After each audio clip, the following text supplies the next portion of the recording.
All right, so then we'll move on to vaccination, which is another very important step in the intake treatments.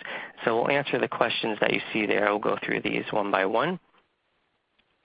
So the first question is it necessary to vaccinate animals? So there are still a number of shelters that are not sure. And so I pulled out a couple news articles. It's not too hard to find these that really answer that question. So here's one that shows, it's called Distemper Outbreak Hits Shelter Dogs Again. So I'll just read it to you briefly. It says that the county's animal shelter has suspended dog adoptions for at least 2 weeks after the discovery of canine distemper in 2 adopted dogs. The pet's veterinarians informed the shelter of the problem and had to euthanize the dogs. This is not the first time distemper caused the shelter to suspend dog adoptions. An outbreak earlier this year led to suspension of dog adoptions, and the shelter killed 17 dogs with distemper. From the first outbreak, what we've done differently is we vaccinate some of the dogs now. He said, we vaccinate the ones we think can be adoptable. And so what I learned from that is that they actually were not vaccinating dogs before this happened, and they're still really not vaccinating the dogs now. They're vaccinating some of them. And so I'm not surprised that they had an outbreak. And a similar story, here's 81 cats euthanized after the virus spreads through an animal shelter. And if we cut down to the bottom paragraph, you'll see that there is a vaccine that guards against the disease. The shelter will investigate on Tuesday to make sure it has the right drug combination moving forward. So again, here's a shelter that was not vaccinating, and it sounds like they're still not. So hopefully that answers the question of whether or not it's necessary. But in case you wanted some more scientific information, we have that for you. So I just want to show you some research data that we've collected at UF. And so this relates to the presence of protective antibody titers, which if you listened to Dr. Schultz last month, you know all about those. And so on the left, you see the percent of dogs that had protective antibody titers, and that's shown by the gray bar. And the percentage of dogs that did not have protective antibody titers is shown by the red bar. And so on the left, we have canine distemper, and on the right, we have canine parvovirus. And so in this study, they looked at over 400 dogs and took a blood sample when they came into the shelter to see if they were protected or not. And as you can see, most of them were not protected against canine distemper, and about a third of them were not protected against canine parvovirus.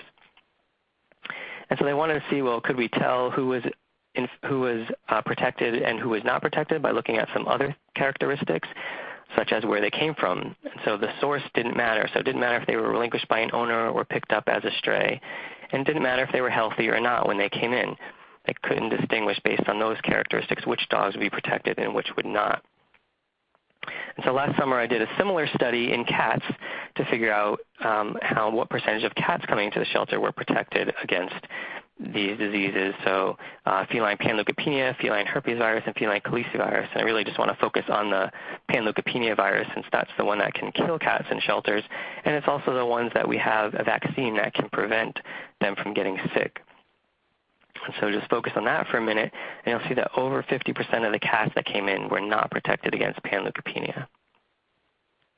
And we also looked to see if there were any other characteristics that might allow us to predict which cats were protected and which weren't. And we found that whether or not they were healthy at intake didn't matter. We couldn't tell based on that whether or not they were protected. Here are some other findings that we got from that study. So cats that were neutered were more likely to be protected against panleukopenia and herpes virus than cats that were not neutered. As the cats got older, they're more likely to be protected against herpes and calicivirus. And then cats that were relinquished by owners versus stray cats were more likely to be protected against calicivirus.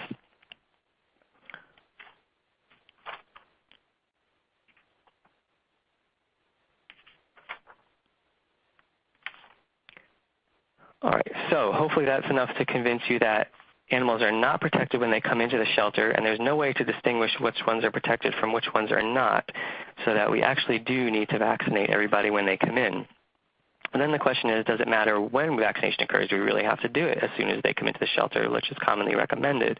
So to answer that, we need to know how long it takes an adult to respond to a vaccine. And so this is a graph of an animal's antibody concentration, which, again, antibodies are things that are going to protect an animal from developing disease if he gets exposed to a disease. So an animal that's never been vaccinated before, he gets his vaccination on day 0 when he comes in, and it's going to take him between 5 and 7 days in most cases to develop a response that's going to be enough to protect them against infection. So that's why you always hear the recommendation before you're going to a boarding kennel or for a spay-neuter appointment that you want to vaccinate your animal a week before. But the good news is that most animals have seen a vaccine at some point in their life before that. So in these animals that have been vaccinated once before, the black line is what happens to their antibodies. And so it only takes them between 1 and 3 days to develop a response.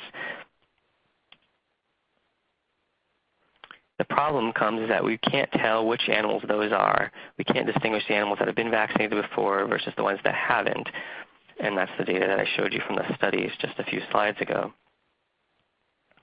So that's all related to adults, but the case is a little bit different when you're talking about puppies and kittens. So puppies and kittens, when they're born, they nurse off of their mother and they receive antibodies from their mother. And these are good things. These antibodies protect them against disease. But the problem with these antibodies is that they prevent vaccines from working. And we don't really know how long they last in individual animals. So we have this bluish-gray line going down the middle representing most animals, most puppies and kittens. That's how long the antibodies will last. So around up to 15 weeks of age or so. But we don't know. So we have dotted lines on either side. They might disappear by 10 weeks of age. They might disappear by 18 weeks of age. So somewhere in that window, those antibodies are going to be gone. Those animals are going to be at risk for developing disease. But if we vaccinate them when they have those antibodies, that vaccine won't work. And so the problem, again, is we don't know when that's going to happen. So if we vaccinate these guys before those antibodies have disappeared, the vaccine is not going to work. So that's to the left of that blue line where you see the unhappy face. If we vaccinate them after these antibodies have disappeared, the vaccine is going to work and we're going to be all set. So again, we don't know when these antibodies are going to go away in individual animals. So to get around that, we have to vaccinate animals every 2 weeks when they're puppies and kittens until 16 weeks of age to be sure that they are protected, because most puppies and kittens, these antibodies will be gone by 16 weeks of age. All right, so just a couple of references for people that might be interested in this sort of things. Here are a couple of studies that I found that told you exactly how long it took for animals to be protected against the diseases you see on this chart here. And so the point is that all these animals had not, by the way, had not previously been exposed or vaccinated before. So it's the first time they saw a vaccine. And you'll note some of them responded in a few hours, some responded in a few days. So it does actually matter when we vaccinate them. So if you give it to them as soon as they come in, you can actually make a difference in animals' ability to fight off disease that they're exposed to in the shelter. And then one more question about vaccination is, does the type of vaccine matter? So there are two basic types of vaccines, modified live virus products and inactivated or killed products.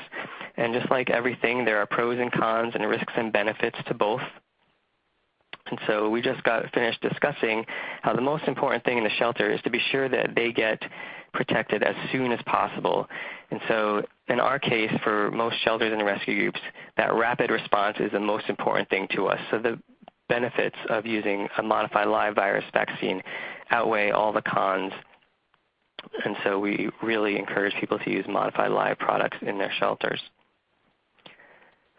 So one other question about vaccines that often comes up is, what about intranasal vaccines for respiratory diseases, so Bordetella and feline herpes and calicivirus vaccines. And these are great. They stimulate immunity at the site where infection occurs.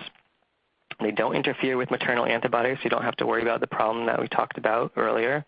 And there's evidence that they may provide stronger, faster protection against respiratory diseases, which is all good things. But there's one very important exception, which is that intranasal vaccines for cats for feline panleukopenia do not provide a strong enough immune response quick enough to be effective in the shelter environment. So if you're going to use these intranasal vaccines for your cats, that's great, but you still need to use an injectable vaccine for them as well to be sure that they're protected against panleukopenia.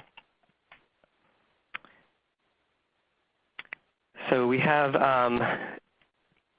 vaccination schedules here for shelter animals. Dr. Schultz talked about this last month, so I'm not going to spend much time on it.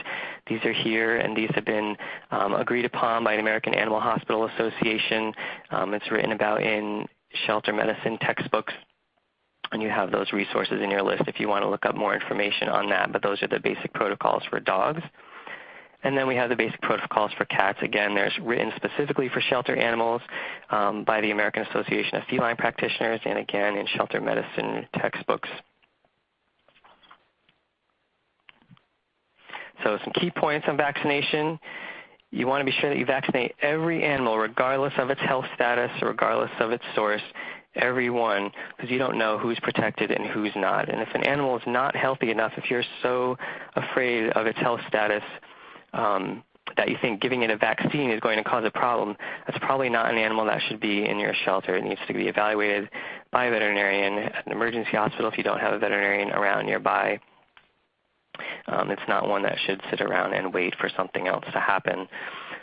So you also want to vaccinate animals before, if at all possible. If you can schedule intakes, get those animals vaccinated before they ever come into the shelter. If not, as soon after they come in as possible. So we're talking about between minutes and hours after they come in, not a few days. And you want to be sure that you use modified live virus products as well.